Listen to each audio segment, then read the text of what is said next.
Good afternoon, everyone. Welcome again. I think you saw me outside, but I'll reintroduce myself. So welcome again to Global Health Education Day 2025. I'm Ashti Doobay-Persaud. I am a hospitalist and the co-director of the Center for Global Health Education, and associate professor of medicine and medical education here at Feinberg. Thank you again for coming to attend our event. I'm sure everyone enjoyed the posters. We look at today as a really exciting opportunity to bring everyone together from all across the campus to share their ideas, their work, and collaborate around global health. The posters were fantastic this year. I want to commend all of you, and we're just really proud to get to host you. I'm honored and excited to introduce our first speaker, Professor Susan van Schalkwyk, who is a professor emeritus and former executive head of the Department of Health Professions Education, or the Center of Health Professions Education at Stellenbosch University in South Africa. She's also become a very good friend of mine, a mentor, an advisor, and I'm very pleased to have all of you get to hear from her as well. So her research interests include postgraduate studies, academic writing, and her work in health professions education largely focuses on curriculum renewal informed by transformative learning theory. Susan is a B2 rated researcher with the National Research Foundation in South Africa, and for those of you who don't know, that's like a very big deal in research. She's also a fellow of the International Association of Medical Educationalists, AME, and she actively contributes to the field of HPE. She serves on editorial boards. She's been awarded medals for her work. She's been acknowledged by Stellenbosch as a distinguished teacher, a teaching fellow in 2023, with the Chancellor's Award for her service in education to the institution. In 2024, she received the Harman Tiddens Award from the University Medical Center Utrecht in the Netherlands for her contribution to the field of health professions education. I welcome you, Susan, to give our first talk. Thank you.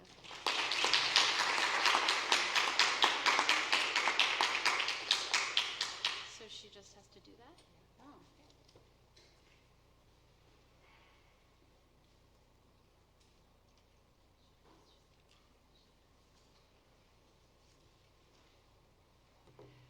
okay.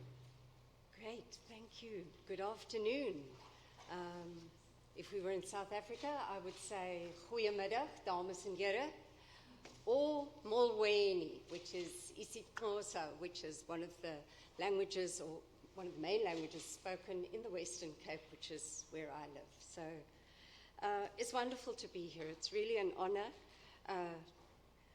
I don't take it lightly that the colleagues at the Center for Global Health Education decided to bring me all the way from South Africa to come and join you today, and to come and share with you some ideas that are very close to my heart. So I hope that some of what I'm going to talk about today will resonate with you, even if just in a very small way. If everyone can take away something with them this afternoon, then hopefully the organizers will feel that this was worth all their investment. I particularly want to say a big thank you to Ashti. She's a wonderful collaborator, as I'm sure many of you know. Ashti also a wonderful leader of people, and really just generally a bundle of positive energy. And I think we need more people like you in the world. So thank you. And while Ashti was talking about the posters, I think we have to give ourselves a round of applause. They were fabulous. Thank you.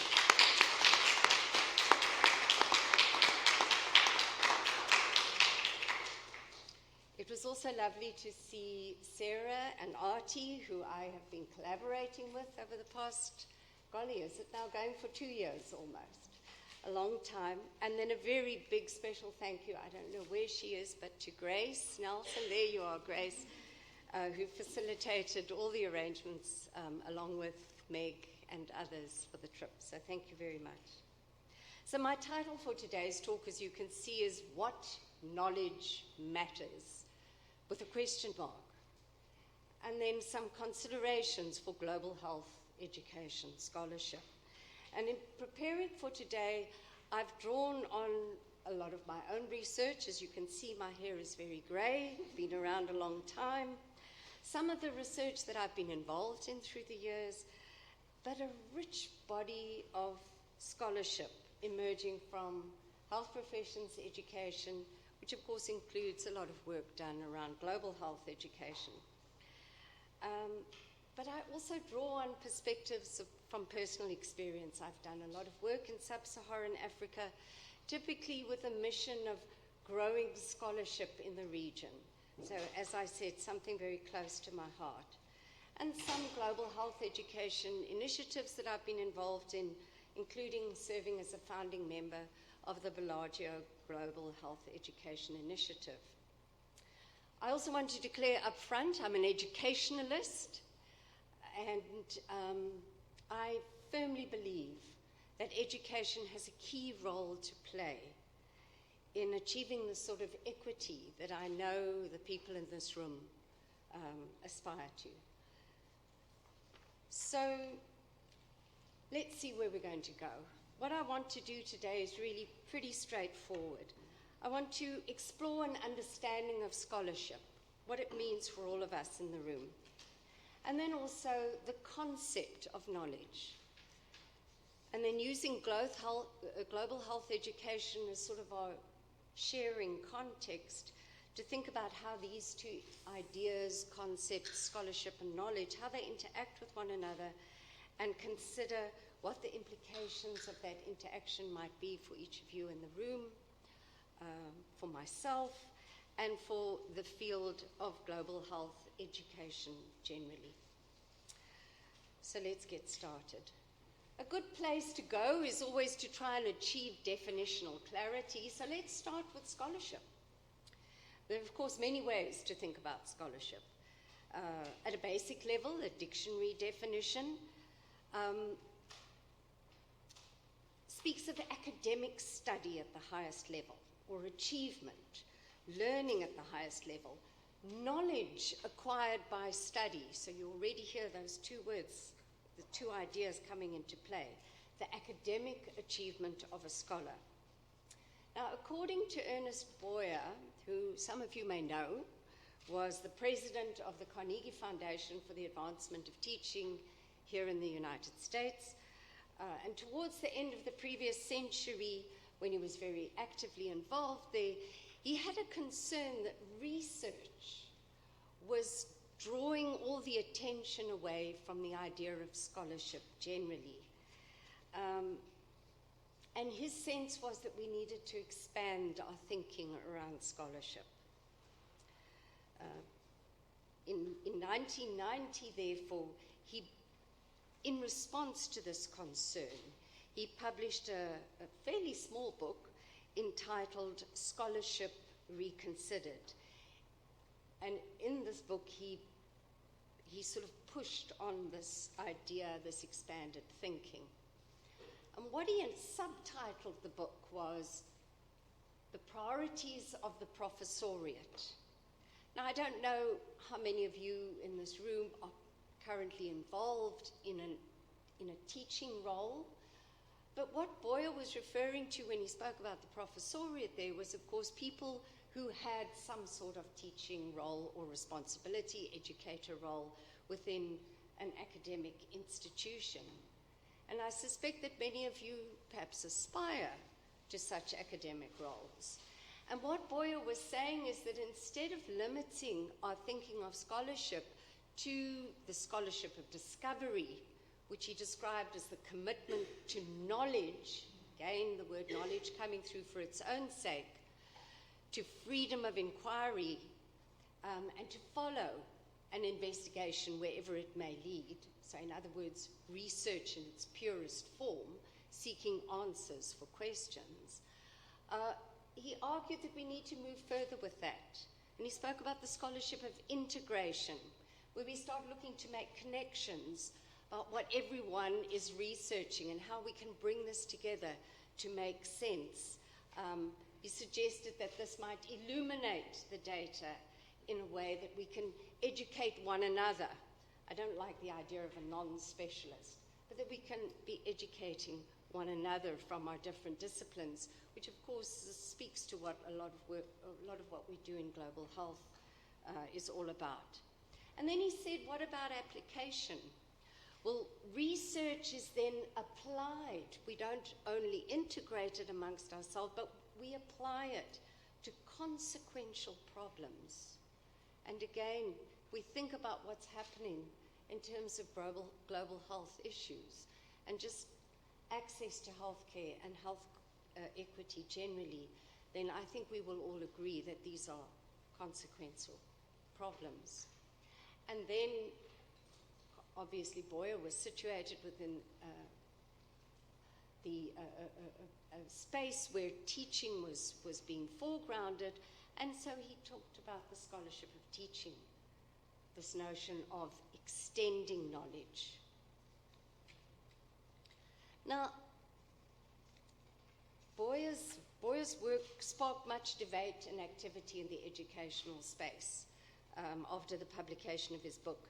And just 10 years later, Charles Glassick and colleagues who were also at the Carnegie Foundation set about proposing some criteria for the scholarships that Boyer had put together. Criteria, colleagues, that are often used to this day. And those of you who are now sitting relaxed, having presented your posters, might think about the extent to which your posters adhered to these criteria for scholarship, because of course that is what you were doing today. You were engaging in a form of scholarship. His criteria spoke to issues of clarity, of purpose, of rigor, and of criticality. Really important ideas. Today still hallmarks of scholarly work. But what about scholarship in the context of health professions education? And we could add there a subtitle, Global Health Education, which falls within that same bracket. A couple of years ago, I was part of a team led by Jennifer Cleland. She's currently the editor of Medical Teacher, which is one of the large educational journals, health professions education journals. And as a group, we set out to explore scholarship in the context of health professions education. And in an article entitled Redefining Scholarship in Health Professions Education, we argued that scholarship is an integral aspect of academia. So really echoing Boyer's ideas that this is the priority of the professoriate. Specifically what we argued, though, that scholarship in the context of health professions education could embrace Boyer's broader understanding and refer to publicly disseminated activities, such as what happened today, that advance practice. So note there's a purpose, that advance practice and knowledge for health professions educators and or the health professions education community.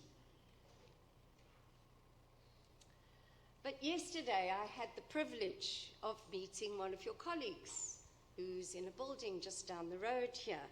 He apologized, Ashti, that he couldn't be here today. I see you looking for him. And in 2009, Dr. Magaji, and I'm not sure I'm pronouncing his name properly now, wrote what is known as an AMI guide. And for those of you who have an interest in education, AMI guides are really useful go-to tools that cover everything that you can possibly think of from an educational perspective, including scholarship and everything that sits around it. And in his AMI guide, which was looking at aspects of scholarship, of publication, and of career advancement within the field, he reminds us that there are responsibilities attached to scholarship. So the work that you did today, I don't know whether you realized it, but placed a certain responsibility on you. Scholarship carries responsibility. It contains moral imperatives for high quality. to do your best, the need to present ideas and data for review and judgment by peers. Again, exactly what we were doing. Again, with a clear purpose, to advance the field. And importantly, and maybe for those of you who are still busy with your studies, this might seem a long way off, but eventually to prepare the next generation of health profession scholars to address the key questions of the day. So from what I've shared so far, I think you're starting to get a sense that perhaps scholarship is more than simply conducting research. And given the diversity that is in the room, I suspect that a shared or a unified understanding of scholarship is probably unlikely. But I hope we've sort of put it out there a bit, got something to work with. Before I move to knowledge, I just want to circle back briefly to Boyer's scholarship of discovery, the research to which our minds so often go when we talk about scholarship. And this quote from Kahn, Pediatrics, and Walsh is one that has come with me a long time, and I really like what it implies for the work that we do, because research comprises work to extend the boundaries of what is known or possible. I don't know how you feel about the work you presented today, but that's where we ultimately should be going. And importantly, it represents a form of activity that is inherently challenging. And the AMI guide that I was referring to just on the previous slide from your colleague also emphasizes that scholarship or research is hard work. It requires intentionality. It requires purpose. And so let's move on to knowledge. Now, intuitively, we all know what knowledge is. All right, we need to, but we can go back to the dictionary definitions that I referred to earlier, and they'll sort of just lead us into this conversation about knowledge, because knowledge, according to the dictionary, is an awareness of facts. I think if you'd stopped me in the street, that's probably not the definition I would have given, but nevertheless, it's a familiarity with individuals and situations. Knowledge can even be linked to a practical skill. And we can carry on and on and on.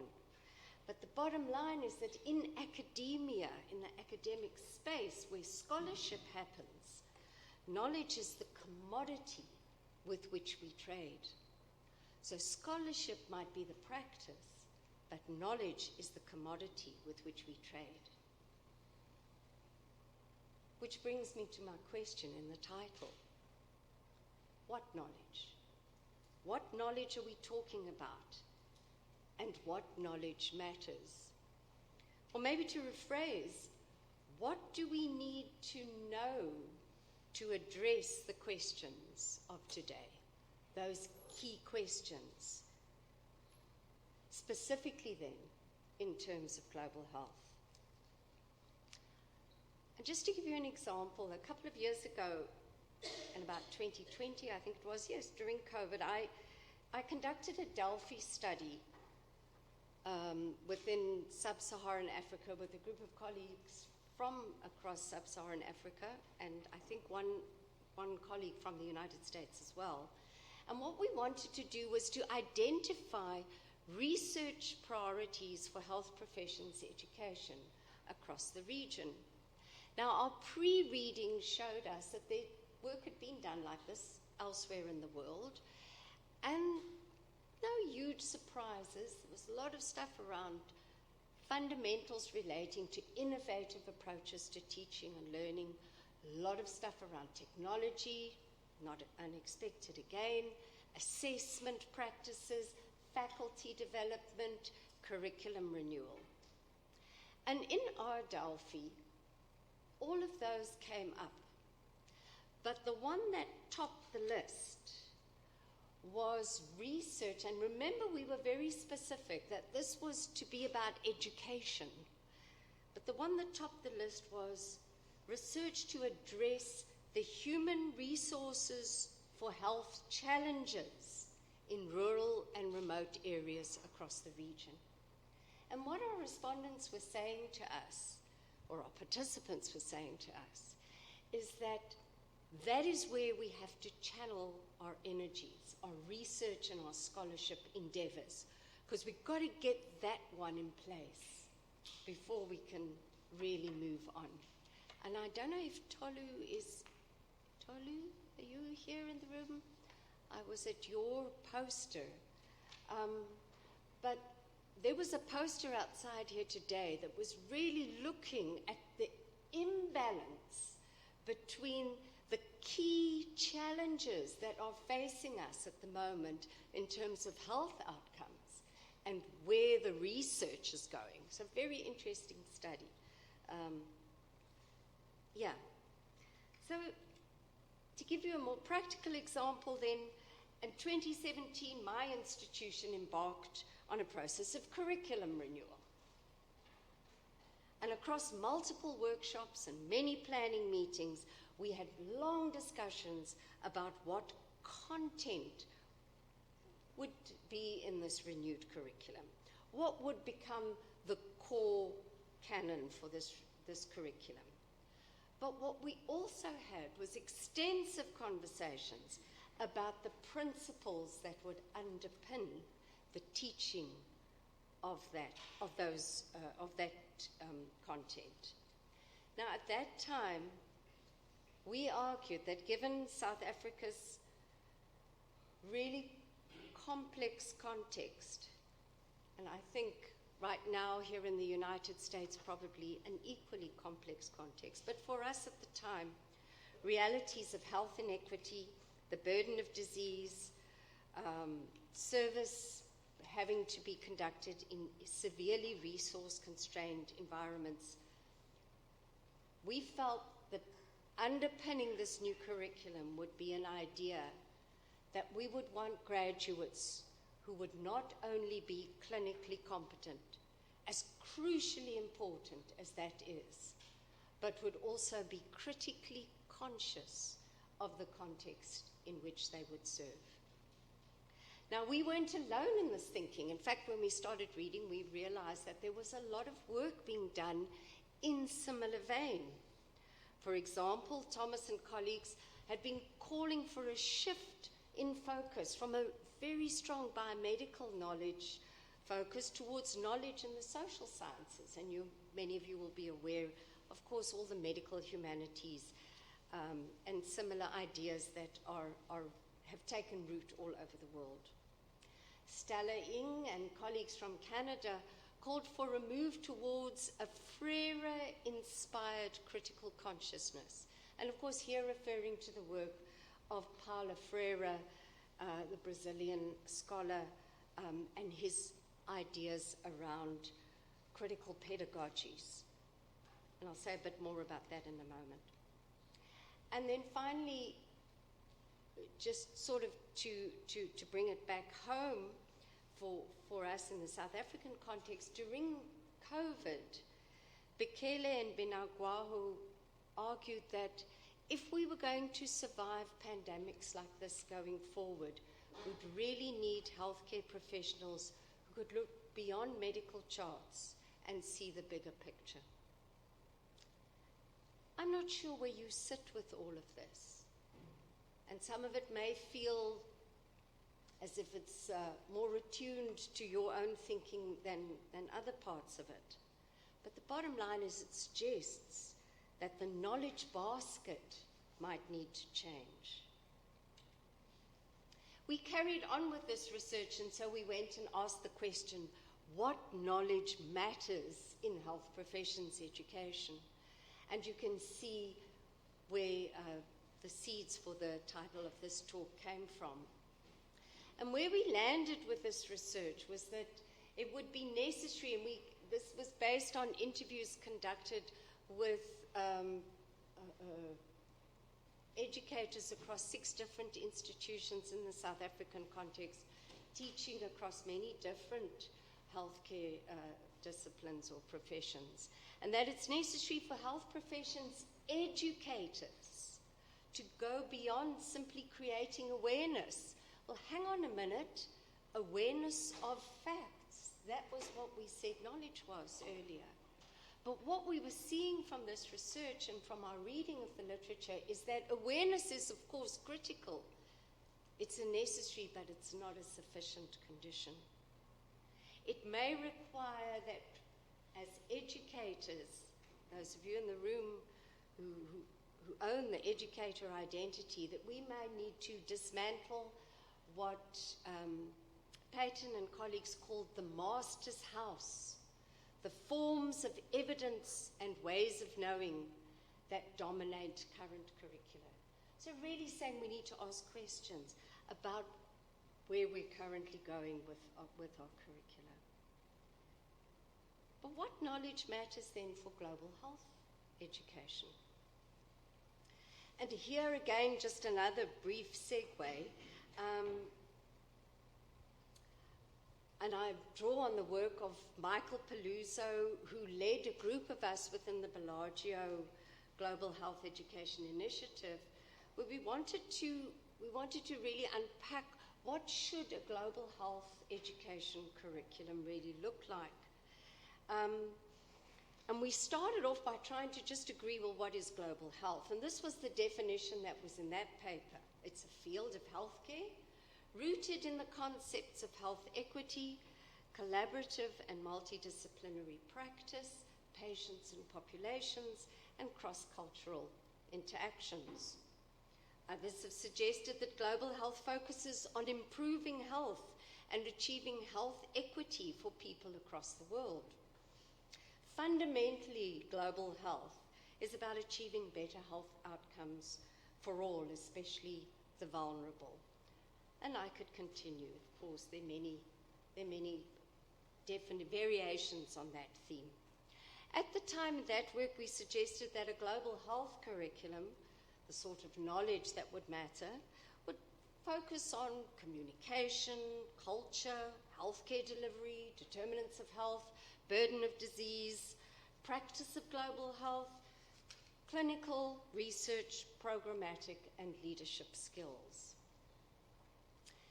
But even in those conversations, we were aware that a different way of knowing these things would be needed beyond, there would need to be a different way of knowing beyond the core content.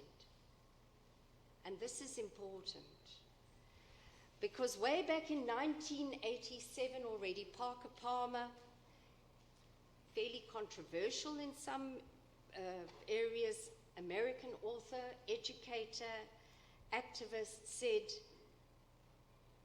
the way we know something has powerful implications for the way we live.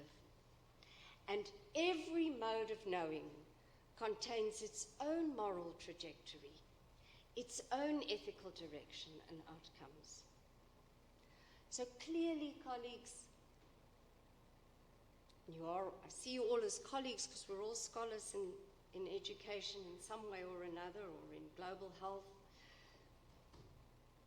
Clearly, knowledge is not neutral. It has a political dimension beyond the educational. It always does.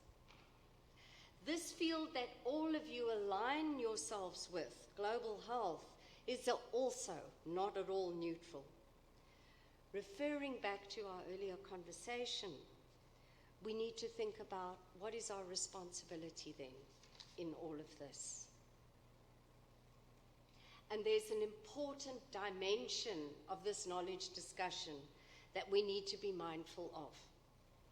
Because people who are regarded as being in the know have power.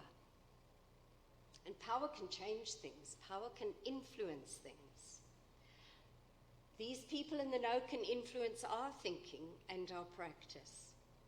And this raises two important considerations for our conversation. Firstly, who are the knowers? And secondly then, what knowledge matters as a result of them being the knowers? In the academic world, for example, researchers who are regarded as leaders in the field, so they typically the people who head up our journals, their work is being published. Those are the people who are writing the canon, who are influencing the body of knowledge in a particular field all the time. So what is out there in the published work, whatever scholarship is people are being exposed to, that is influencing the way people think about things. So hold on to those ideas, because we're going to bring it back to your scholarship in a moment. But essentially, those knowers, these editors, reviewers of journals, the people who write textbooks and related works, they decide, or they are currently deciding, what knowledge matters. The highly specialized knowledge produced by institutions like this confers a very specialized capacity or power to its holders. It gives them what has been called epistemic power, knowledge power. Experts have the power to persuade, to exert an influence over our reason, and to decide what counts. Now, of course, there's not necessarily anything wrong with this. This is how academia has functioned for a long time. But we do need to be mindful of the implications thereof. What are the narratives that are dominating what we should and should not be doing at the moment? And are these the right ones for global health education? Which brings us to this last section of today's conversation, and the implications that the interaction between the scholarship that we practice and the knowledge that it generates, what those implications are for global health and for global health education. Because of course, scholarship is needed on an ongoing basis to grow the body of knowledge. If we wish to shift thinking, challenge hegemonic practices, establish health equity front and center, then a key tool in our armory is scholarship, the work that all of you did today for your posters. In 2008, Alan Bleakey and his colleagues argued that we need more scholarship to better understand and disentangle the complex legacies, such as colonialism, that influence global health education. And there are caveats to these conversations, because different kinds of knowledge are often not valued equally, and that can be tough. It can be tough to be working in a field where what you are researching and the ways in which you are contributing to scholarship is perhaps deemed differently to other work. I was chatting to Oluchi. Oluchi, are you here? Did I say your name correctly? Oluchi. And we were talking about how people were perceiving anesthesiologists and the field of anesthesiology. Same thing, different kinds of knowledge. And then D'Souza Santos, who I noticed yesterday has now got over 138,000 citations of his work. So we might as well sit up and listen. He can be regarded as one of the knowers. And he said that scientific knowledge tends to serve the social groups having access to such knowledge. And that's not necessarily the knowledge that we need in the global health context.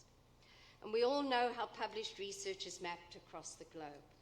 As scholars in a field that seeks equity, we need to be mindful of not being complicit in what has been described as epistemicide, killing other knowledge systems. So scholarship is important. In another AMI guide, Charlotte Ringsted and colleagues in 2011 wrote that scholarship is important because it will deepen our knowledge and understanding, learning and education. It will provide justification for the way in which money, time, and resources have been spent. Really important in this field. And for using scientific approaches to innovating what we do, including in global health education, as a way of garnering further support. We need to strengthen the body of evidence, but based on today's conversation, I also hope that you've heard the call to consider going beyond scholarship for scholarship's sake, to think about what the knowledge will look like and whether there might be other knowledges that acquire our attention. And then just before I close, because I warned you at the start, or I made a statement about my role in education, I believe education can play a fundamental role in directing future scholarship. That's where I stood right at the start. And perhaps those of you who are teachers in the room today, or aspiring teachers, you're wondering what sort of pedagogy can facilitate that sort of curriculum. Something that will take our students beyond core content. And therefore, a quick note about transformative learning theory. When the Bellagio Global Health Education group got together, and when we were working on that curriculum, the one word that kept on coming up in our conversations was transformation. And our reading took us to this particular theory, which comes from the work of Jacques Mesereau, who himself drew on Paulo Freire's principles and philosophies. And it's always wonderful how we see how ideas all come together.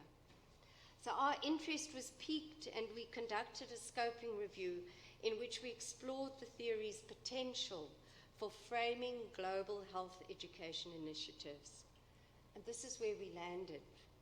These words come from towards the end of the paper, where we talk about dislodging, challenging, and disrupting what we know, or what we think we know, or what we know that might not fit in a different space, in a different context. Transformative learning theory speaks to a pedagogy of uncertainty, but not one that breaks down, one that allows for human flourishing, where we can acknowledge the complexity of the world we live in and question what we believe we know about it. We can have a global health curriculum that covers all those domains that I mentioned earlier, and possibly many others. But what we need are healthcare professionals who can go and challenge contexts and ask questions, speak into social inequities and social injustice. So in closing, my final thoughts.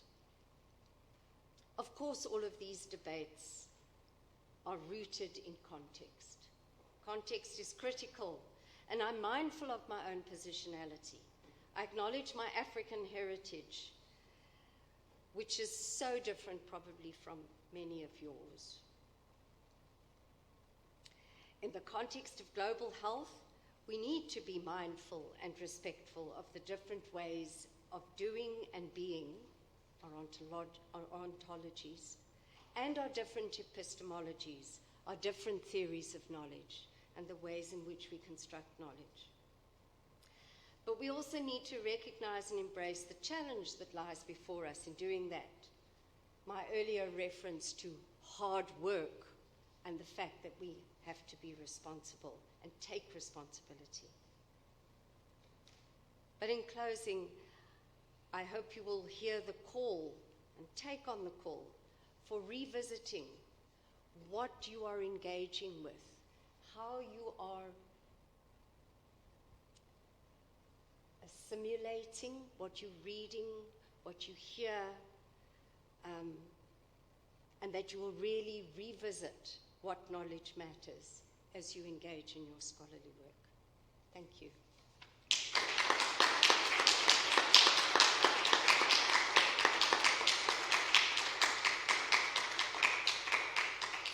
And they enkosi and buy a donkey.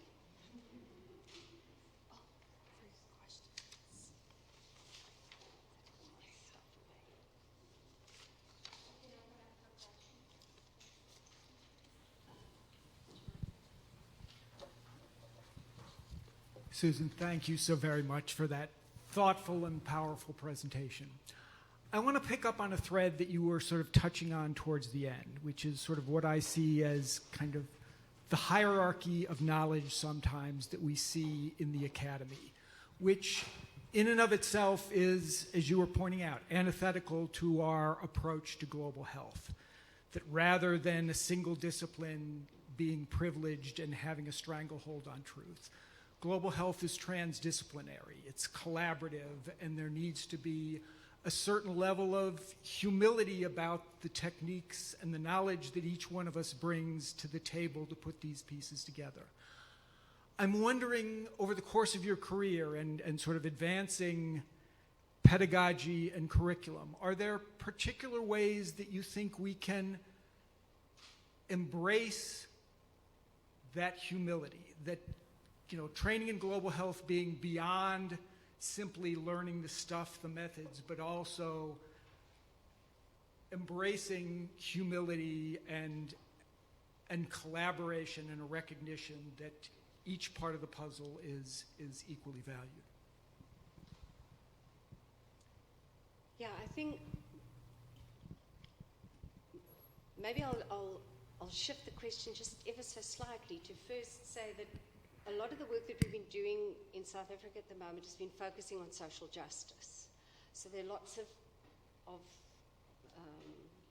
ideas that run concurrently when we talk about the context in global health, and social justice and sits beneath a lot of those conversations. And what we've been seeing is the importance of that humility that you're referring to. I don't know that we necessarily use the word humility, but I think it's meaning the same thing in some ways, is that it really starts with the self. And we published in Advances in Health Sciences Education, one of my doctoral students and a whole group from this particular research team. And where we landed at the end is you can have all these initiatives, you can have these difficult conversations. I think Megan was telling us yesterday she was at an event where people were having to share, and those sorts of conversations are really important and they're really tough. But that humility actually starts when I start thinking about what I believe and where I'm coming from and why that may or may not be the best place. And that is a hard journey to go on. It's tough. It's tough because then you have to open yourself up to say, you know, tell me, where are my blind spots? Where are my biases? You know, where are those, and how are those influencing this conversation? So, yeah, it's a bit. So maybe what I can say, what we're doing at the moment is working on a practice guide from this research that we did, and translating some of what we got from the incredible people who participated in our study. We had over 100 participants in our study in the end, and what these teachers said about what they're doing in classrooms across South Africa to try and facilitate and enable those conversations of humility. So we're trying to pull those into a practice guide to offer people something more practical. So watch the space towards the end of the year.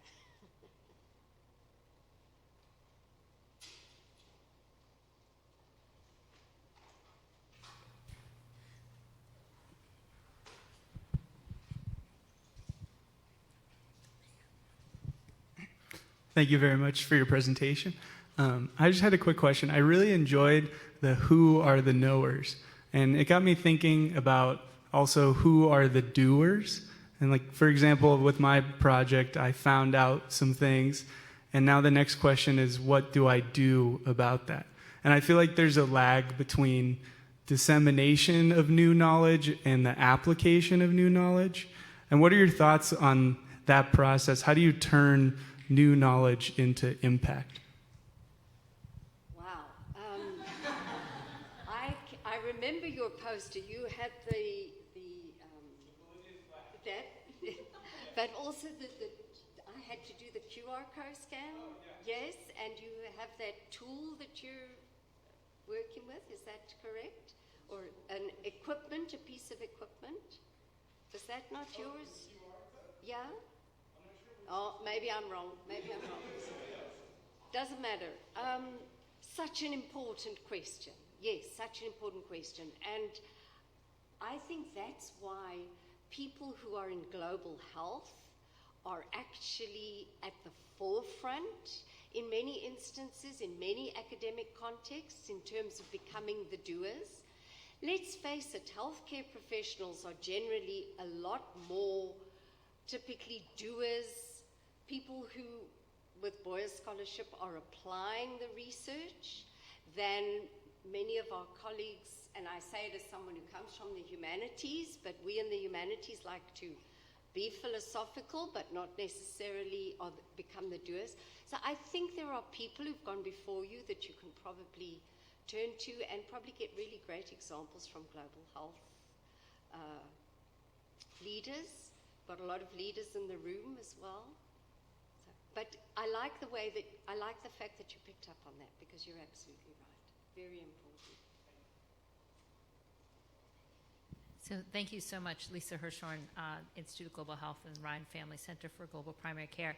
So the question you asked is exactly, we're sort of laughing, there's a little cluster here of implementation science, which exactly was designed to do, how do you get from knowledge to doing?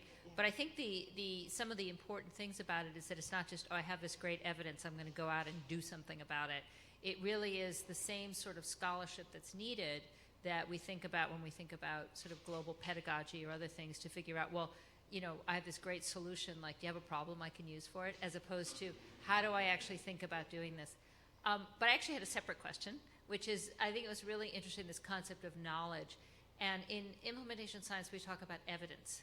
And it's, I think, sometimes a little bit of a difference in terms of who determines, like, what is good knowledge, or what is, as we call it, perfectly good enough knowledge, but also perfectly good enough evidence. And I was sort of curious if that's come up in any of the work you've done around scholarship and around knowledge. Thanks. Yes, so you really can't be in the field of health professions education and not have the evidence aspect also to come into the conversation. And I suppose it has to do, first of all, with semantics to some extent. So I work a lot with the people in the public health and people who are community health. In South Africa, we talk, often primary care, public health, community health, and lots of conversations. And often we will find that our conversations about where is knowledge and when does it become used in the context of evidence. And that's maybe one of the ways in which I think we often use it. So I will often say to my students, for example, what evidence are you going to bring to bear on this particular problem or assertion that you've made? Where's your evidence? And really the evidence is gleaned from the knowledge that I have in one way or another. So, yeah, maybe two sides of the coin. But an answer for the implementation, I just need to say that, I mean, you people are perfectly positioned to respond to the young man's query there.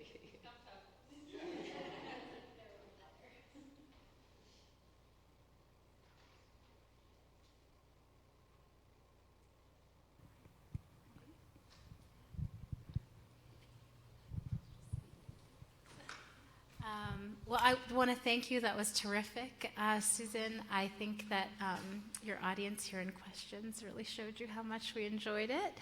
We can take a 2-minute break. Can I say just one other thing? Oh. Chicago is beautiful. I have sent so many photographs home. My husband said, when are you sending a photo of people? I said, no, it's just the flowers. So. It's just the flowers. But yeah, you have to leave something in here if you're going to go to the bathroom, because we have another talk in just a couple of minutes. So if you need to do that, you can. You can stay otherwise, and we'll start at 2:28. You can have 4 minutes. Welcome back, everyone. I'm Bill Leonard. I'm, along with Ashti, the co-director of the Center for Global Health Education. I also direct the Global Health concentration in the Masters of Public Health program here at Northwestern. It is my tremendous pleasure to introduce our second speaker for this afternoon, Dr. Megan Schultz, Associate Professor of Pediatrics, Director of Global Child Health, and co-director of the Global Health Scholarly Concentration at the Medical College of Wisconsin. Megan is the founding director of the Global Child Health Program at MCW. Dr. Schultz completed her medical school training at the University of Wisconsin and also obtained a master's degree in education at the Johns Hopkins University. She did her pediatric residency at Mass General and Harvard and pediatric emergency fellowship at Children's of Wisconsin and the Medical College of Wisconsin. Before going to medical school, Dr. Schultz worked as a high school teacher in Baltimore with Teach for America, as well as a project coordinator with Partners in Health, and as a program director for Health Horizons International. Dr. Schultz has worked throughout the globe, in the Dominican Republic, Guatemala, Belize, Uganda, Ghana, Kenya, Tanzania, and Liberia. Her research interests are at the intersection of education and global health. And her current research projects involve simulation education in Ghana and identifying chronic disease risk factors in the Dominican Republic. This afternoon, Megan will be talking to us about a critically important element of global health, incorporating global health into the career in an ethical and sustainable way. Please join me in warmly welcoming Dr. Schultz.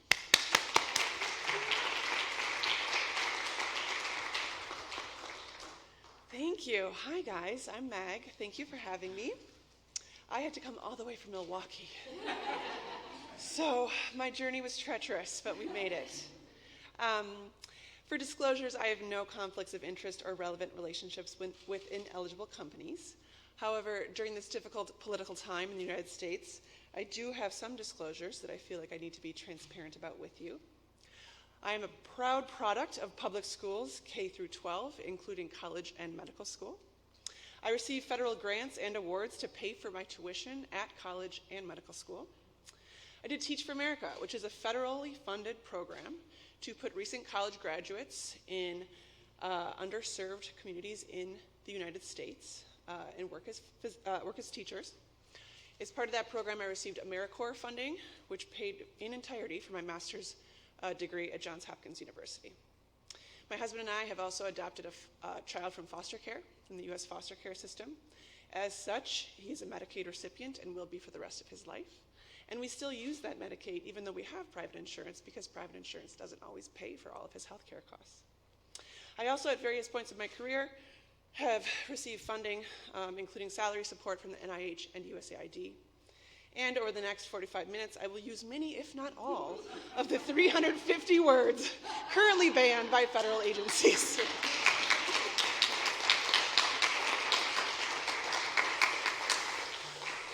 On that note, so I think I missed my objectives.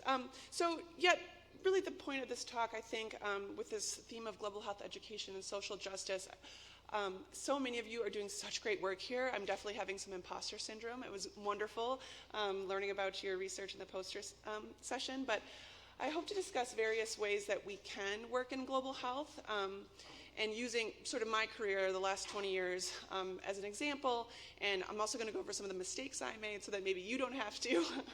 I'm also going to discuss the colonial history of global health and the ongoing ethical dilemmas that exist in this space.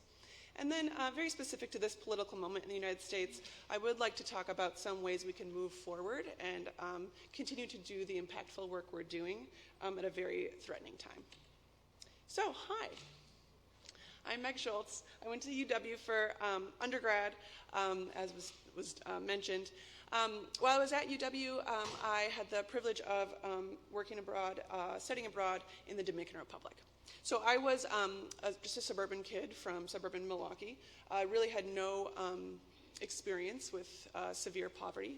And the Dominican Republic, which I will say was paid for by a federal grant, that entire experience, was my first exposure to extreme healthcare disparities. For the first time in my life, we were working in hospitals, in clinics in Santiago, which is sort of on the north coast. And for the first time in my life, I saw, patients dying in childbirth, patients dying of diarrhea. Even in my own homestay with my family, there was no drinking water available. So it was really eye-opening for me, and it really did change the course of my career. It really made me aware that social justice was going to be what I dedicated my life to, honestly. And so at the time, I thought, I was interested in healthcare. I was also interested in education. Here we are today, still true. I actually applied for Teach for America and Peace Corps at the same time, and TFA just got back to me first. So TFA, for those of you who don't know, it's a 2-year program where you are paid as a public school teacher somewhere in America. TFA decides for you what you will be teaching, what grades you will be teaching, and where in the country you will be teaching. So they decided to make me a Spanish high school teacher in Baltimore City. And for the second time in 2 years, I guess, I was shocked by the social and economic disparities that I saw. Baltimore, in many ways, was not that different than rural Dominican Republic. This is Frederick Douglass High School, where I taught.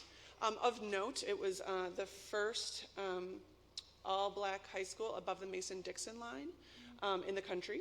And it has multiple illustrious alumni, including Thurgood Marshall. When I was there from 2003 to 2005, it was extremely under-resourced. My students did not have drinking water, for example. The building was old, we had lead pipes, and it was not safe for us to drink the drinking water. So very similar to the Dominican Republic. I, once again, was bringing water bottles because this was a population of children who were not being cared for. My students didn't have school buses for field trips. My students did not have school uniforms for their track teams.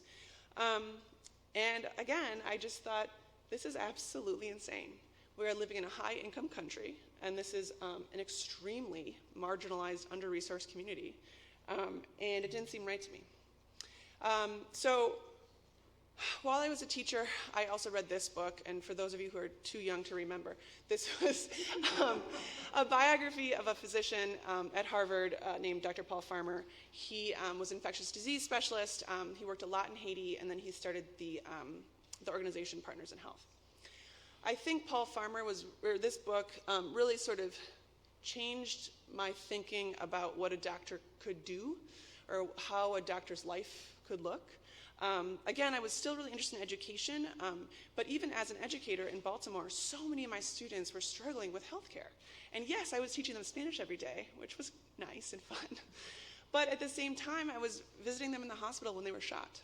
I was bringing them homework at home when they were having babies. I was consoling them after they had abortions. And these were children. Again, these are teenagers. I just, in reading, so I guess as a teacher, I thought there are definitely social disparities that I'm not addressing, and I kind of got the call to be a physician specifically from this book. I did need to go back to school and do all those annoying science classes that all those pre-med kids have to do. So I moved up to Boston, and I was taking night classes and those very boring things like physics and organic chemistry. But during the day, I was like, I need to make some money, and I really want to work at Partners in Health, which is Paul Farmer's organization. So I essentially emailed them ad nauseum, multiple times a day, like every leader and email address I could find until they gave me a job. And I worked there for 2 years. It was great. I actually met my husband there. And so PIH continues to be a huge part of my life. My husband still works at PIH. But we'll circle back to this as mistakes made. But sometimes being annoying does get you what you want. This is just a quote from Paul Farmer that really resonated with me and really kind of solidified my decision to be a physician. Medicine should be viewed as social justice work in a world that is so sick and so riven by inequities. So I went back to UW for medical school. I did some global health work here and there. It's very hard to do like lasting, impactful global health work as a medical student. But then towards the end of my third year of medical school, the Haiti earthquake happened. So this is a photo from Port-au-Prince. Again, for those of you who are too young to remember this was January of 2010. And Haiti, which is already a country that has been just completely not only forgotten, but I think through interventionalism by France and the United States, really, really punished and did not have anywhere near the infrastructure or resources to handle such a terrible natural disaster. So all of a sudden, at the end of my third year of medical school, and this is a time for those of you who have not done medical school is like it's a very selfish endeavor. You're by yourself a lot, studying in coffee shops and your bedroom a lot. You're studying things like the Krebs cycle, which do not feel at all related to social justice. It's very isolating. And so toward the end of my third year, I was already having like this crisis of faith where I was like, do I even want to do this? Like, what's happening? And then this happened, and all of a sudden all my friends, including my husband, went to go help. So many of my friends went to Haiti at Partners in Health. My husband does supply chain management, so he went to Boston and tried to help with the supply chain issues that were happening after the earthquake. And all of a sudden I was like, well, I don't want to be here. I don't want to be in Madison studying the Krebs cycle. I want to be doing something useful. So I went to the dean of the School of Medicine, and I asked, I told him I was going to quit medical school, and he was like, whoa. How about you just take a leave of absence? So I did that. And I went and worked for Partners in Health again. It was just like 2 months. I think it was like February and March of that year. And it was great. And I do feel like we were able to get a lot of physician volunteers, nursing medical provider volunteers in, but also people out that needed to come out, in addition to medical supplies. But that experience of that 2 months working back in like sort of the NGO and community space really whet my palate, and I did go back to the dean and say, okay, but no, I really do want to quit med school. And he said, okay, why don't you just take a year-long leave of absence? So I did. Between my third and fourth year of medical school, I worked for this nonprofit, which was in the Dominican Republic. I chose the Dominican Republic not only because I'd been there before, but I speak Spanish. My husband works in Haiti, so it's sort of like a succinct little island where he could do his work and I could do mine. HHI is a very small NGO at the time. I was, I think, the second international program director they had. They used the same model of Partners in Health as with community health workers. However, they focused more on chronic disease, where at the time PIH was really focused more on infectious diseases like tuberculosis and HIV. So it was a huge learning experience. I, again, got to train community health workers and write curricula. It was awesome. And then I did come back. I did finish medical school. I don't know who was more shocked, myself or the dean. But I did go to residency at Mass Gen, where I met the illustrious Dr. Fant. And then eventually fellowship back at MCW, Medical College of Wisconsin. I did really want to do a fellowship project. So for those of you who are not clinicians, when you do fellowship, a big part of that should be something around like research. You should be producing something. And so I did want it to be in global health. There weren't a ton of providers working in global health at MCW at the time. So my section chief set me up with sort of a virtual mentor. This is Dr. Michelle Nisarenko, who's at Boston Children's. She's their director of their Center of Global Health. And she, at the time, was working a lot in Liberia. She and Boston Children's were supporting the first pediatric residency in Liberia after not only the terrible civil war that they had, but also the Ebola crisis. So I was able to work with her over the 3 years of my fellowship.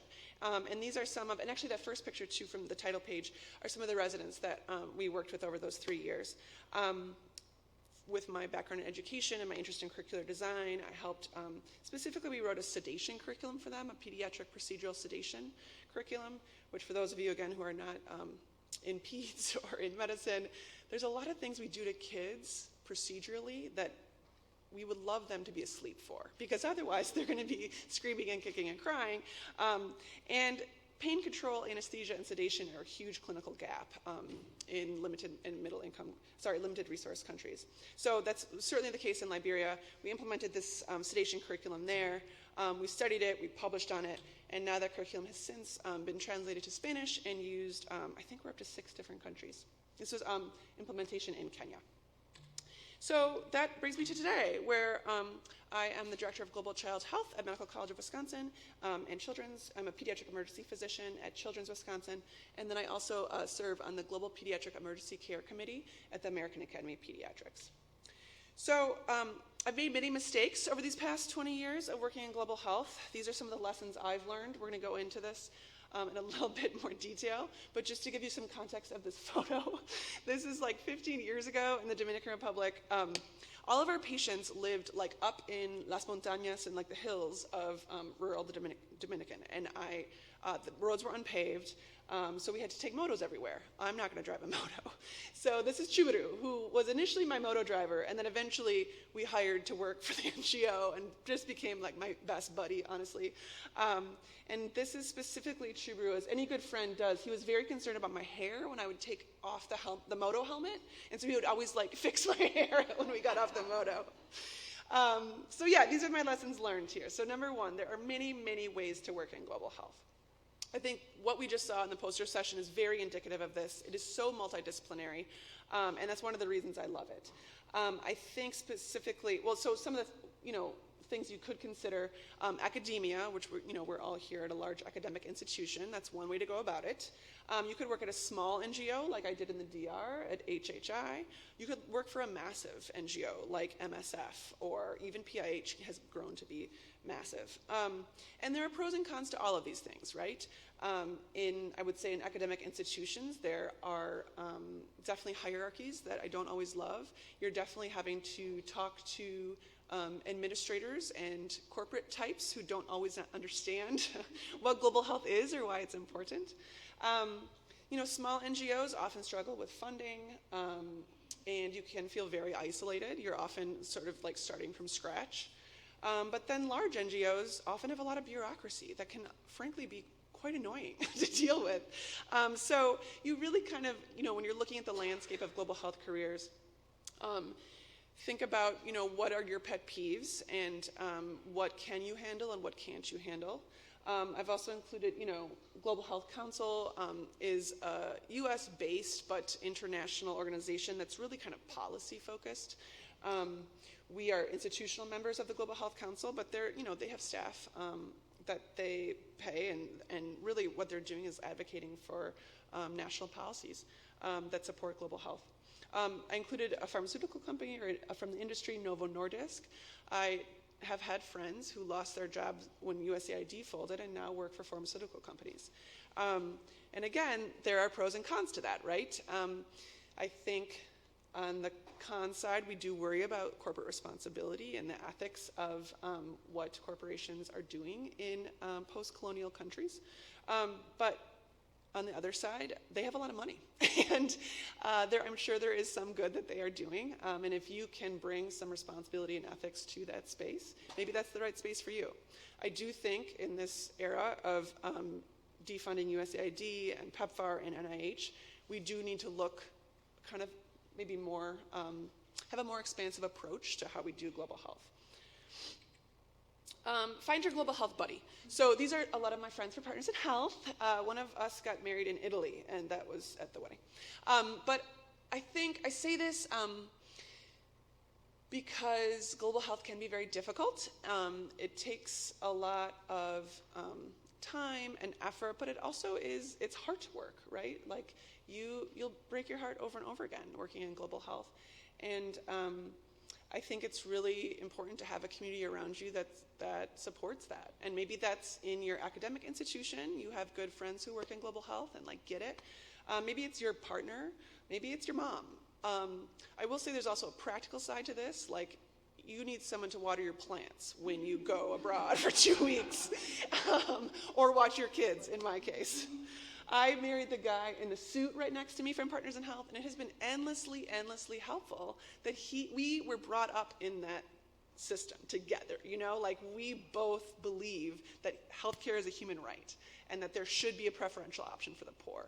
And it just is like so much easier to talk to someone when you just can start from that level, And then when I say like, oh, I'd really like to go to this conference in Botswana, he's like, all right, I'll watch the kids. It's great.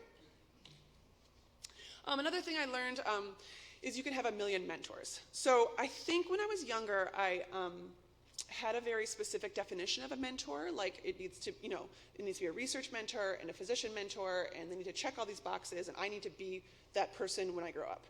And I since have realized that mentoring can look a lot of different ways. You can be mentored on a specific project for a specific course, on just a specific problem you're having. I have been mentored for single conversations. When I'm having a dilemma that I can't quite grasp, I'll reach out to someone that maybe is not even in the global health space, but can help me with that specific conversation. That was mentoring. Thank you, goodbye. Here are some of my amazing mentors over time. I mentioned Dr. Nysarenko. Our mentoring relationship has really changed over the last 10 years that I've known her. When I was a fellow, we spoke weekly. We were, publishing together and working on these projects together. But now that I'm an old lady, we talk maybe, a couple times a year. We see each other at conferences. I still look up to her. I still feel like she's my mentor because she's now the center director, and I'm like trying to emulate many of the things she's done at Boston Children's myself. But the relationship looks much different, and that's great. That's awesome. I include this guy here, Doobay-Persaud. He was my former division chief. I include him just to say that not all of your mentors need to do exactly what you're doing, I guess. So Doobay-Persaud, he was a PEMDoc. He's a pediatric emergency medicine physician. He has no idea what global health is. Like, absolutely not. When I came from Boston back to Milwaukee, he was like, what? What is Liberia? Like, what are you talking about? But he believed in me, and like that is what I needed at the time. He was nominating me for positions and awards before I thought I was ready. He knew people who knew people in global health and connected me with them. And sometimes your mentor is just someone who believes in you and who connects you to the right people. Sharon Yonkin is in higher education. She's a PhD in education. She was in my medical school. She was really the person at med school who told me when I was being a jerk. And I needed that. She's like, don't say it that way, Megan, you sound stupid. Or maybe you should focus on this community instead of this. So she was not afraid to give it to me straight, which I love. And then Reggie Jackson is my current mentor. Besides global health, I work a lot in the gun violence prevention space. Milwaukee has terrible gun violence, especially in the emergency department. We see it a lot. And Reggie he's our director of gun violence prevention at our Comprehensive Injury Center, and he's just really helped me see what hospital-based community violence intervention can look like. He also, from our relationship, has gotten interested in global health, and he recently went to Rwanda to learn from the Aegis Trust, which is an anti-genocide organization in Rwanda, to learn how to create reconciliation after extreme interpersonal violence.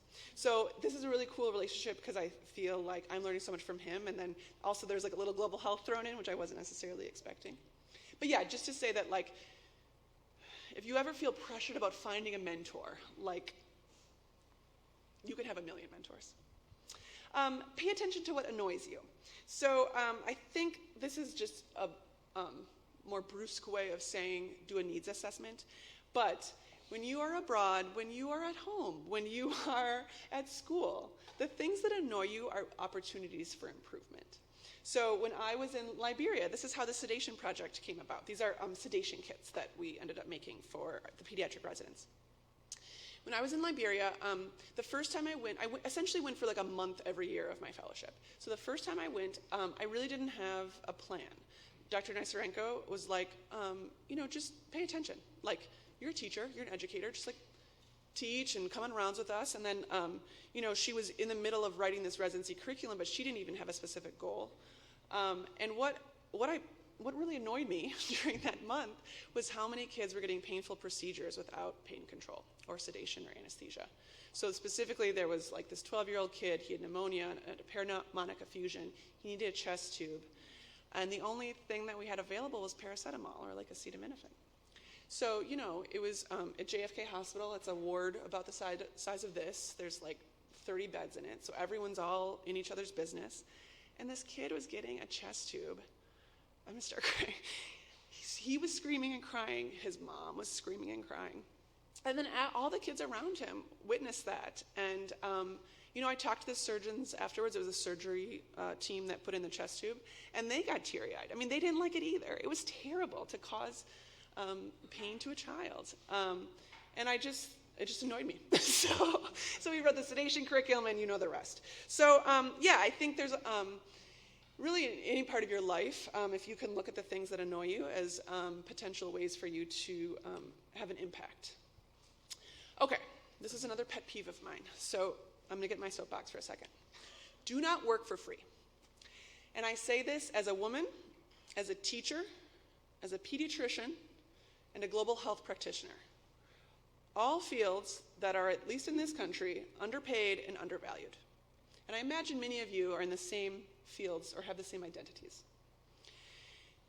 People will try to take advantage of you for your passion.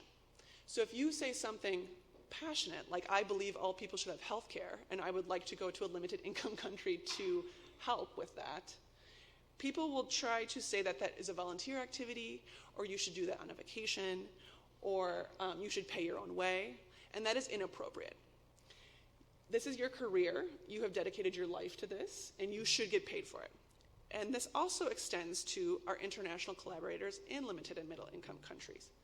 They also should not work for free, and often they already are super, super overworked, burned out, completely underpaid, sometimes not paid at all. So if you do have international collaborators, they need to be on every research grant that you write. Their salary should be part of it. Their education should be part of it. They should be coming to conferences here with you. Like a significant part of your work should be supporting them as well. The worst they can do is say no. My brother actually taught me this lesson.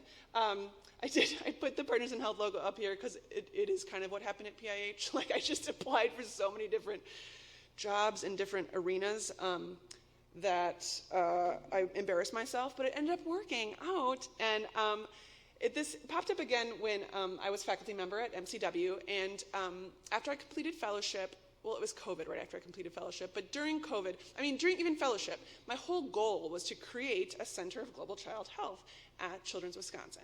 There really was nothing of the kind, and there were a lot of individual pediatricians and pediatric providers like doing work, but it wasn't, it was very siloed. It wasn't collaborative. It wasn't always longitudinal or ethical. It was a lot like of mission-based work. And I just thought like, we should be doing that. This should happen.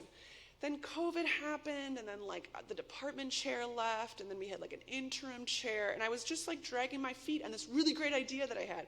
And then I talked to my little brother, and he was probably sick of me talking about it. I talked to him on the phone, and he was like, Meg, just do it. Like, give them the proposal. I had this 2-page proposal. He was like, just send it to him. And I was like, but it's an interim chair. And he was like, Meg, the worst they can do is say no. So it's an interim chair, and that guy leaves. Then you send the proposal to the next guy. Like, who cares? Like, this is not a big deal. The worst they can do is say no. And now we have it. That guy didn't say no, and then he became our chair, and now we like each other, and it's great. And we have T-shirts. So I would say just go for it. Say yes before you feel ready. This is another, I think many of us have imposter syndrome. I think many of us don't feel ready. And I think that we should just take opportunities when they are provided to us. If you are asked to give a lecture, if you are asked, to head a course or speak at Global Health Education Day, even if you don't feel ready, just do it. Someone thinks you're ready. They asked you to do it. So yes, I think, and I also try now that I am an old lady to do this to others. So this is one of our amazing Global Child Health faculty, Dr. Lolia Abibo. She's on the far left here. She is a med-peds physician, a hospitalist, and she is working on diabetes self-education and management in Nigeria. And she came, I think she's probably like a second or third year faculty at MCW, but she came and she had done a little bit of work in Nigeria before, and like pretty soon after she arrived, I was like asked her to do grand rounds, and now she's our global health track leader, and I think she was probably like dizzy by all of my asks, but like she was ready, and even if she, no matter how many years she had been there, she had this expertise, and even if she didn't feel it,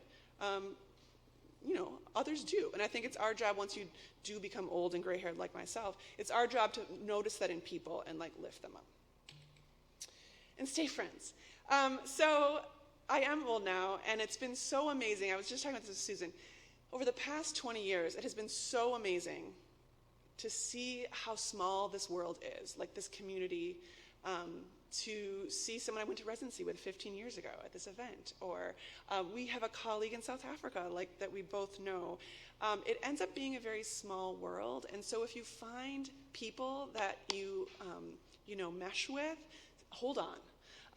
And this is an example of that. This is a group of us in Ghana, but this is a crazy story, so I hope I can explain it like clearly. Okay, see the lady in the black skirt and the blue dress?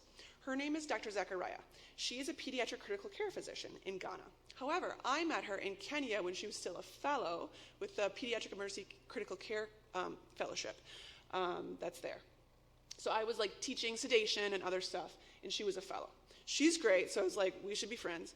And then we kept in touch, and WhatsApp is like great for this now.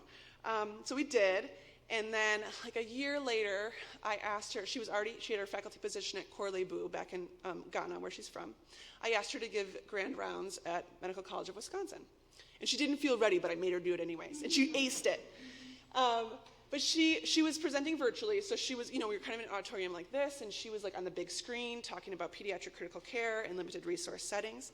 And all of a sudden, the guy in the black pants, Dr. Kwabena Osman, like, who I know as a pediatric pulmonary fellow, right? So he's like my little trainee, essentially. He was a first-year fellow at the time. He stands up and goes, "Susan?" And Susan goes, "Professor Osman?" And I was like, what's happening? Why are you calling this little fellow a professor? Turns out that Dr. Osman, before fellowship, was a very illustrious pediatric faculty member at Korle-Bu Hospital, and in fact, the pediatric residency program director of Susan. So like he taught Susan everything she knew before she went to Kenya, it was just crazy. So now we're all friends. And now we just went back to Ghana. This picture was taken in Ghana in January. After doing a needs assessment, we have identified a need for a pediatric simulation, and we just got our grant to create a pediatric simulation program at Korle-Bu. But it's just very cool, and I think that's one of my favorite parts about global health is creating communities across nations, across boundaries, across race, across class. This is a perfect example of that. Which leads me to ongoing ethical dilemmas in global health. So I would say the antithesis of community and longitudinality are some of the things that global health unfortunately had its foundation in. So these are all still true today. I feel like we talk about it more and we're getting better at it, but all of these things are still issues in global health, right? We are based in a patriarchal system. We are still very racist when it comes to global health leadership specifically. There's still definitely a lack of diversity, equity, and inclusion. Many global health sort of interventions, I'll say, are often based in the colonial model, which is very problematic. And there's a huge element of white saviorism. So, I think looking back over the history of global health can sort of tease some of these issues out for us. In the 1700s, global health was sort of practiced as colonial medicine. So this is very specifically medical care for white European colonial officers as they colonized other countries and established the transatlantic slave trade. So this was a very selfish endeavor where white European colonial officers wanted to learn more about sleeping sickness and, dengue fever so that they didn't die of it and so that their workers didn't die of it. Moving into the 1800s, we kind of got into missionary medicine, which is really religious-based. It was really healthcare used as a means to civilize colonized people and convert them. This still, I say it's in the 1800s, it still definitely happens today. I have made it a sticking point to try to eradicate the term mission trip from the entire campus. Where I work, I have definitely laid into my colleagues who have called me a missionary. But I'm just very honest with them. You know, I bring up the history of global health, and I say, you know, to be totally frank with you, I'm atheist. I'm not even Christian. I'm nothing. Like, what I do when I go to Tanzania for 2 weeks or whatever has absolutely nothing to do with missionaries or Christianity or religion at all. And frankly, I don't think it should. So this is still very much present in many places around the United States, and I think we need to be very clear about how we need to move away from that. The 1900s, and I think Susan kind of talked about this a little bit, was sort of, this is again coming all from high-income country gaze, international health. So we're getting closer to global health, but the idea was more focusing on health issues of countries other than one's own, right? So like a high-income country going to a limited resource country and focusing on those issues. Whereas, especially LMIC. Whereas now, I think, hopefully, we're trying to do a better job. You know, like that project I mentioned with my colleague at MCW, who's a violence interrupter. The fact that he was able to go to Rwanda, learn from violence interrupters in Rwanda about reconciliation after violence, and now, I don't even know if I mentioned, next month in June, the Aegis Trust folks are coming to Milwaukee, and they will be giving grant rounds to us and meeting with our community members. And so I think global health, as opposed to international health, focuses more on that. We all around the globe, high-income and low-income countries alike, have a lot of work to do and a lot of disparities. So ideally, we're moving away from this idea of like a high-income country going to a lower middle-income country. And then I think international health also did not really emphasize the multidisciplinary aspect of global health, which is one of the things I love. Like, my global health collaborators now are not all physicians. You know, I think during the 1900s, international health was really like maternal and child mortality and like infectious disease. But now my colleagues are like, you know, emergency medicine and trauma specialists. They are freshwater scientists. They are climate change researchers. Like there's One Health and veterinary health. I mean, there's so many different parts of global health, and hopefully we're trying to emphasize that more. This is a definition from the Copland article in Lancet in 2009. It is a bit dated, but it seems sort of still like to be the seminal definition of global health. So global health is an area for study, research, and practice that places a priority on improving health and achieving equity in health for all people worldwide. Global health emphasizes transnational health issues, determinate solutions, involves many disciplines within and beyond the health sciences, and promotes interdisciplinary collaboration. And it's a synthesis of population-based prevention with individual-level clinical care. So part of my job now, I think, as the director at MCW is being very specific with how we define global health and the terms we use. So we actually gave a grand rounds on like what is global health and what are some of the terms that we'll be using and what does it mean? Because sometimes people just don't know. They're not being purposefully malicious. They just only know of global health because, you know, their church goes to Kenya once a year or something, and that's their only experience with it.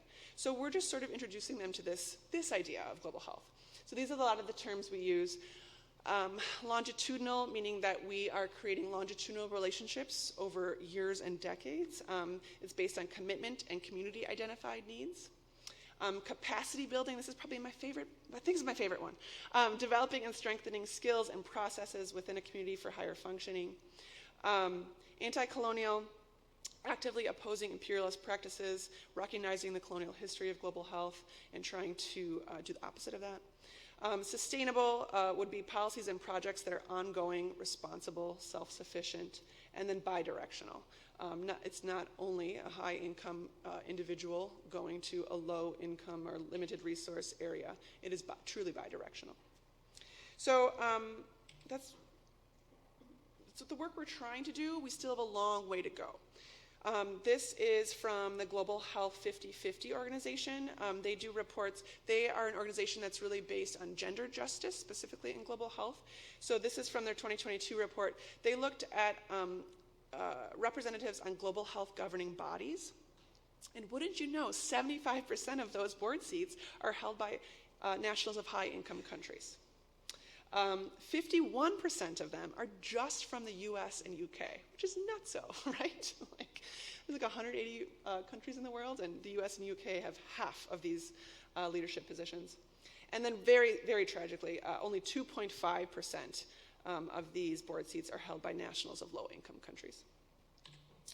And then similarly, just to speak to gender specifically, Global Health 50/50 found that for every 20 global health leaders, 14 are male and 17 are nationals of high-income countries. So at the end of the day, only 3 are nationals of low and middle-income countries, 2 male and 1 female. So obviously a lot of work to be done, and that's why we get out of bed every day, right? So I would like to transition, hopefully I'm coming close to time, just to talk about kind of the threats we are under currently in this country.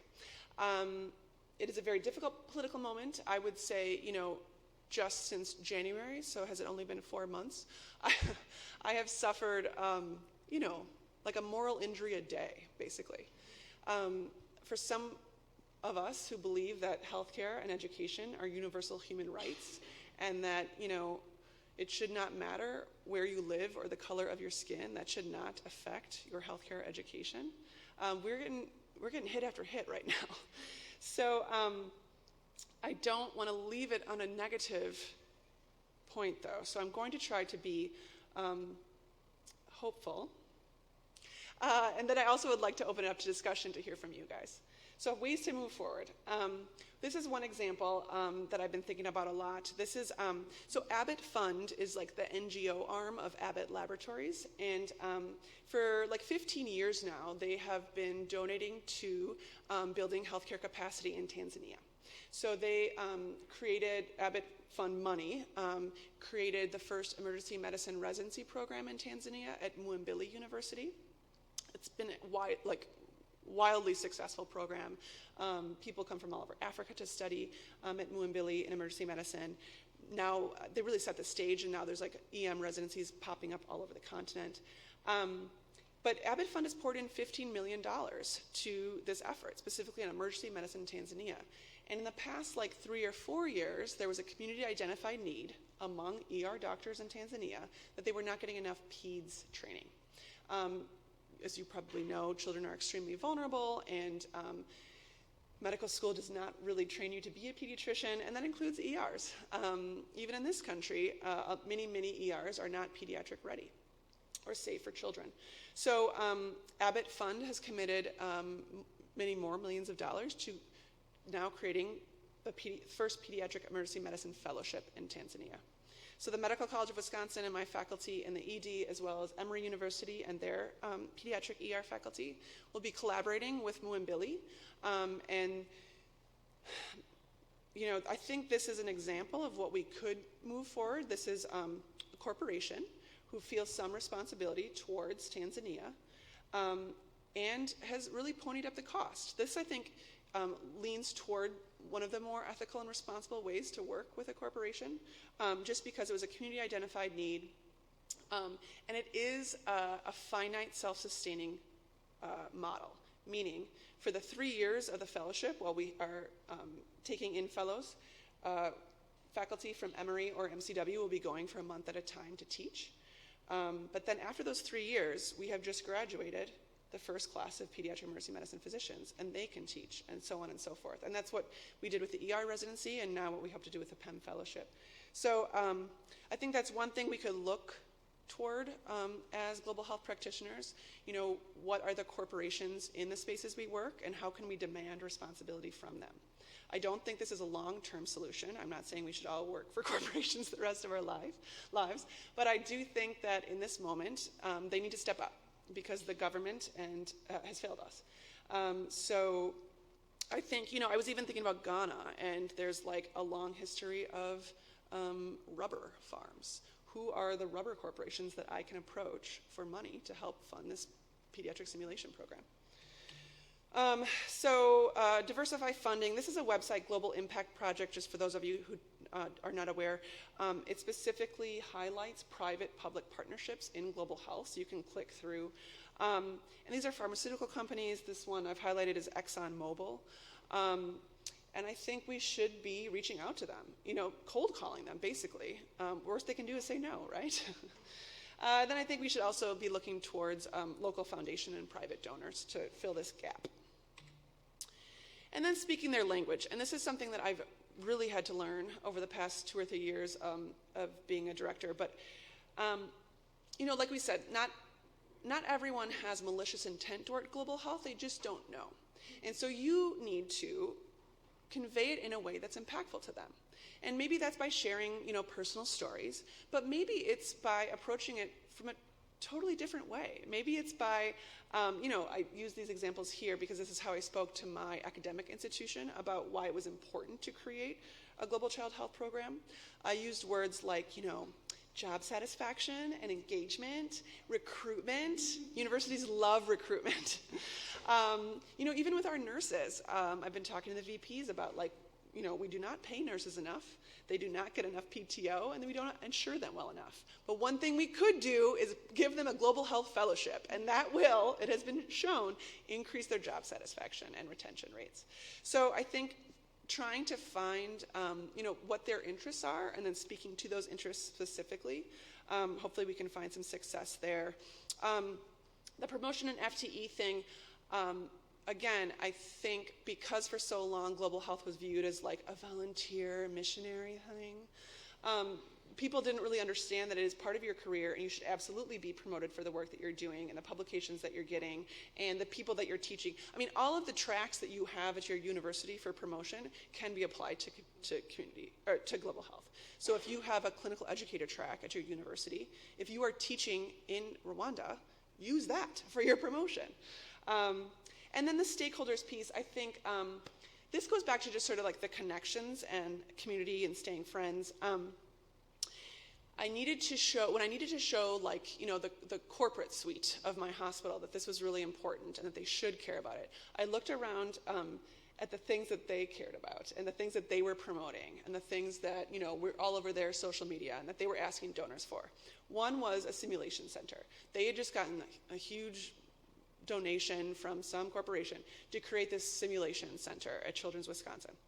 It was all over the news, but I was like, okay, I'll use that. So I wrote a whole proposal. That's essentially one of the reasons how the simulation program came out in Ghana as well. I used the resources and the interests that they were already displaying they had at Children's Wisconsin to say, hey, this can be done in Ghana as well. And it is a bi-directional reward that will happen, right? Like we are bringing Ghanaian physicians here to learn from your fancy simulation center, but then we also, as Wisconsin physicians, will be going to Ghana and learning from them.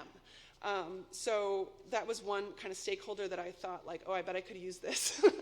Another one was a travel clinic. There has been for many years an adult travel clinic at our adult hospital at MCW, but they didn't see any kids under the age of 16.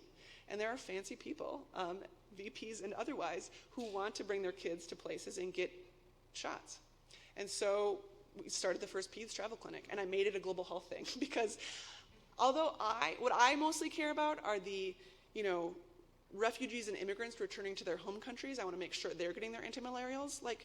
Fine, sure, I'll see your fancy kids also at the travel clinic. If we can get this paid for, a rising tide lifts all boats, right?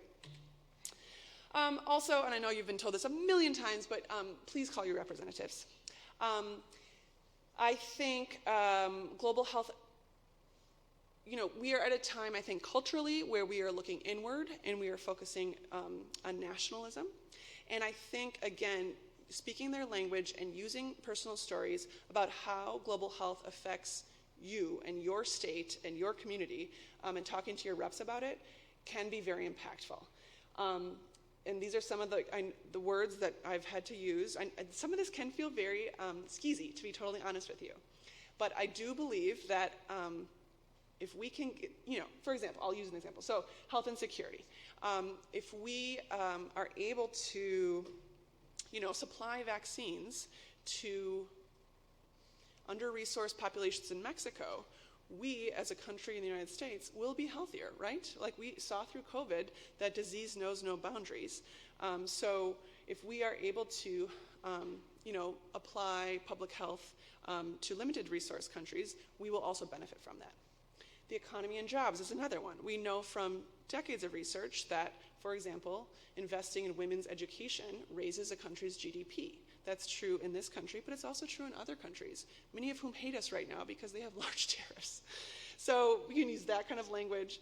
And then the international medical grads is one that I think, again, it makes me a little uncomfortable, but it's something that I think even local people, our representatives, for example, can understand. So international medical graduates in this country fill a huge clinical care gap, right? There are places in rural Wisconsin, like entire counties, entire hospitals, that are staffed only by international medical graduates. By decreasing the business visas and honestly student visas that we are right now, we are hurting our rural populations here in Wisconsin or Illinois. I'm sure it's the same here.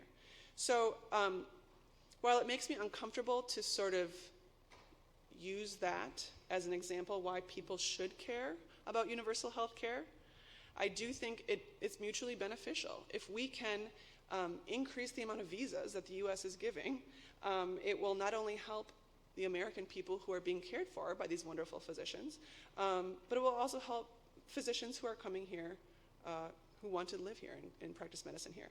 So I do think you can, as a global health researcher and clinician and practitioner, have an impact with your reps who just maybe have not thought about global health in these ways. Virtual learning, I think many of us learned this through COVID, but I think in this time of decreased funding, we can learn from AI, we can learn from Zoom, this example I gave here is an online module that one of my brilliant global health students made. It's essentially like a choose your own adventure for a measles epidemic. It's so cute, I'll totally send it to you. Also, he wants to be an anesthesiologist, so if there's any anesthesiologists here and you want a resident, hit me up later. His name is Alex. But no, I think I would never have thought of this myself, right? He's brilliant, he's young, he's much more in tune with tech than I am. And he presented this to our entire global health course. And it was fantastic. They were so engaged. I think we need to be, in a time of decreased funding, we need to really think about and expand how we teach global health and the resources that we use. Eliminate silos. And I'm sure you guys are all familiar with this, but I think because there is decreased funding, we need to do a better job of working together. That headline there is from, I'm sure you guys saw this, the American Association of Colleges and Universities recently banded together, and they were like, no. If you come after one of us, you will come after all of us. Do not take our funding. Do not fire our DEI researchers or whatever. And the Big Ten recently did something like this too. Faculty from all the Big Ten universities did something similar. I think we should be doing this in global health.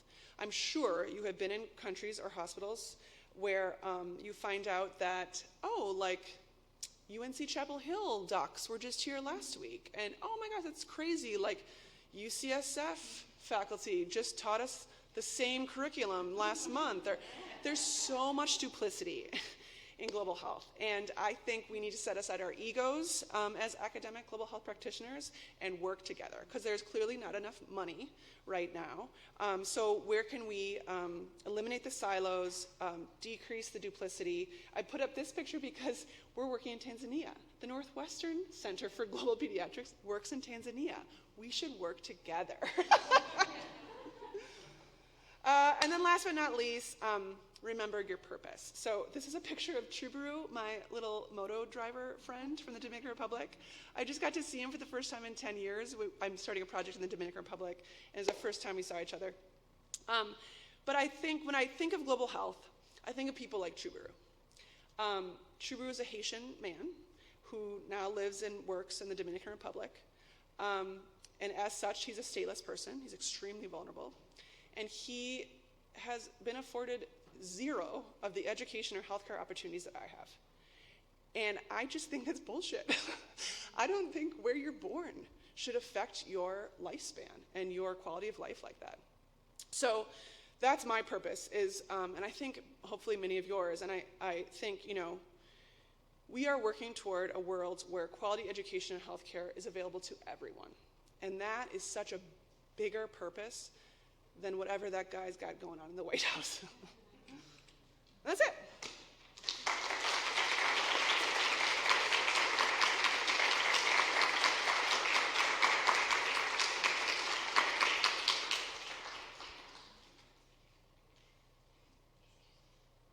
Hi everyone, we have 5 minutes for questions.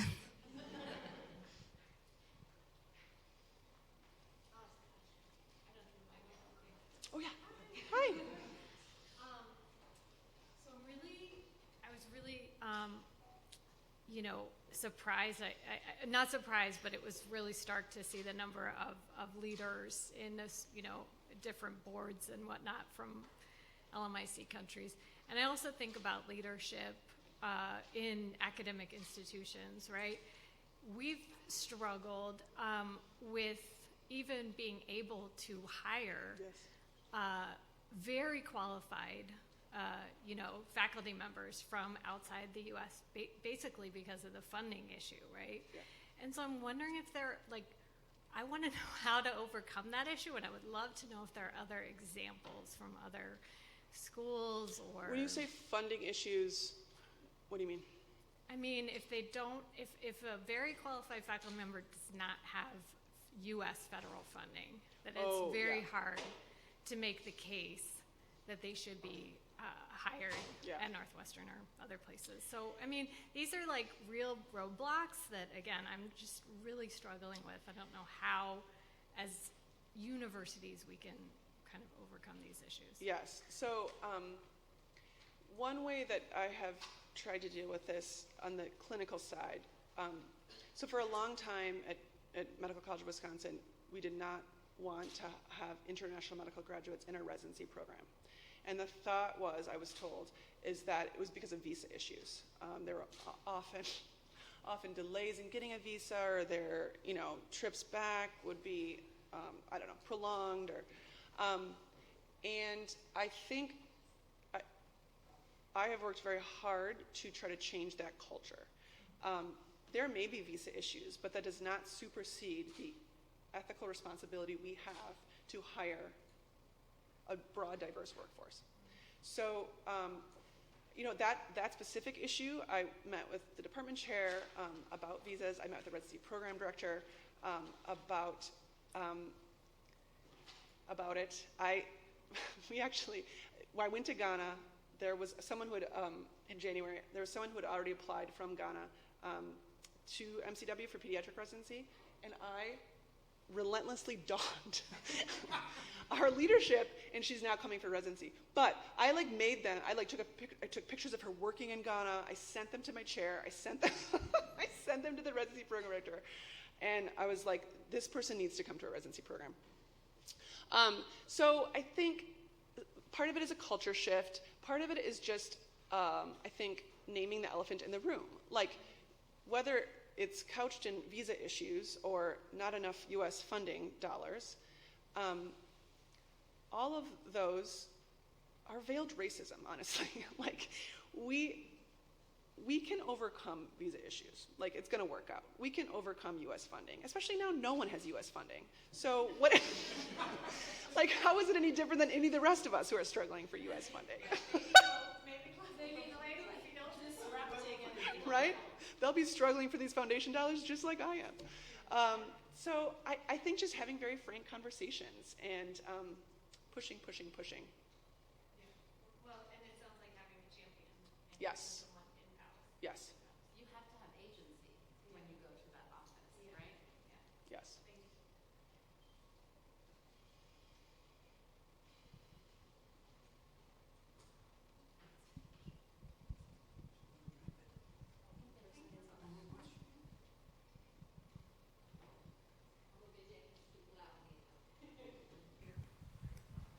Thank you. I have comments more than I have questions. My first comment is, please stop saying you're old, because everything is... Because Have based you met on your kids these timeline of when you went to school and your work experience, Okay. a lot of us are much older than you are. And my dear, I don't consider myself old, so neither should you. Thank you for this feedback. Thank you. Yes. So I think the other comment I want to make, and I think it's so important for the trainees in our room, is I recently gave a talk to our fellows and presented my CV of failures. Is that, right, you only see the grants and the publications and how far we've come, and you're here giving this presentation to all of us, and people are thinking, oh my God, she didn't finish fellowship that long ago, and look where she's at today. And so I'm grateful that you did that, and also highlighting the fact that you thought about quitting a lot of times along the way, which I think is really important, especially today for our trainees to hear, is that it's not a straight shot and a straight arrow. The other comment I have is your persistence, and it takes a lot of guts and a lot of no's, and as you say, the worst they can say is no. I did the same thing with Mark Klein that you did with PIH, as I said, I think you really need me to work with Baylor Pediatric HIV, no one else can speak French in this country, you need me, no one else can do this job, and really I was really underqualified, but it worked. And the last comment I have, and then I'll pass the microphone, is, rest in peace, Paul Farmer, and I often wonder, and I'm gonna get choked up, what he would say today. And so it's really our duty to not, let that clock roll back. So thank you. Yeah. There was an article, I think maybe Forbes published an article, maybe like 4 or 5 months ago, talking to physicians and people who knew and worked with Paul. Like, what do you think Paul would say right now? And that was really helpful for me. Actually, I go back to the article quite a bit. But like people like Ophelia Dahl and Jim Kim, who were there with him and believe all the same things, it was really helpful to hear their words at that time. Because honestly, like, we are global health people. We are resilient. We are flexible and adaptable, and like, we went through COVID, and like, we don't need electricity to do our jobs. You know what I mean? Like, I think we can apply that same flexibility and persistence to this political moment too. Hi. So, in full disclosure, I work for Partners in Health, Lisa Hirschhorn. I knew your husband. when he worked in Malawi. You really? Yeah. So, just a couple of additional comments in addition to, like, please don't say you're old. One of the important things, though, that I do teach people who are going into global health is really important, which is learn to listen and listen to learn. Because I think people come in with all the best interests and a lot of enthusiasm, a lot of excitement, and like, well, I'm here to solve your problems. And, you must not know how to solve them because they're still here. And so I would just say, in addition to all the really great advice you say, is like, be humble. Yeah. And really just learn to listen. Sit on your hands, as we say. Don't do anything. Just sit there, and then figure out sort of what is the role. The second is don't come in with a solution. Digital health is infamous for this. Like, I have a great solution. Do you have a problem this could solve? So I think that these are all things important. And then I really want to emphasize this thing about be ready to say yes. And just because you're not sure, there's a lot of people who will give you advice on how to do this. The first time that I wasn't supposed to go into global health, but when I did HIV work in the U.S. and for many years, and then we had treatment. And so I ended up getting asked to go to Malawi to write their guidelines. I was like, I don't know how to do that. And they said, well, you worked in Zimbabwe a while ago and you do HIV care. And I was like, okay, I'll do the best I can. So, you live in a community, and you live in a community, nobody's going to say, what are you, stupid? You don't know how to do this. So ask for questions, ask for help. And then finally, reflecting back, one of my 3 mentors was Paul, who's also my chair. And I think what's exciting for me about, what would Paul say? There's a lot of people that his, as he said, it was his retirement plan with all the people who are in the country. So Joel Mubagili, who's in Rwanda, and Nadine, who's still there. Like, all the people that he has left behind, Baylor and Luxon, his voice is alive. It's really alive. And so I would say, in addition to reading what the founders had said, I would say also look to what the next generation and even the third generation is saying, because it's up to all. You are all the retirement plans. You are my retirement plan because I'm old enough. But to continue doing this forward and to do it, I think that we've improved in equity. We still have a long way to go in terms of how we think about it. global health IDCs of 65% versus 10%. It's ironic because now, actually, if your prime is a global health is an institution overseas, actually the money's still coming in versus the other way around. So I think the answer is, keep going, be humble, learn, and don't ever be afraid to ask questions, because nobody will ever say to you, and if they do say to you, you're stupid, then you just move on to somebody else. Thanks. That's not the right person for you. Yeah, really terrific. I want to add a few comments as well. I mean,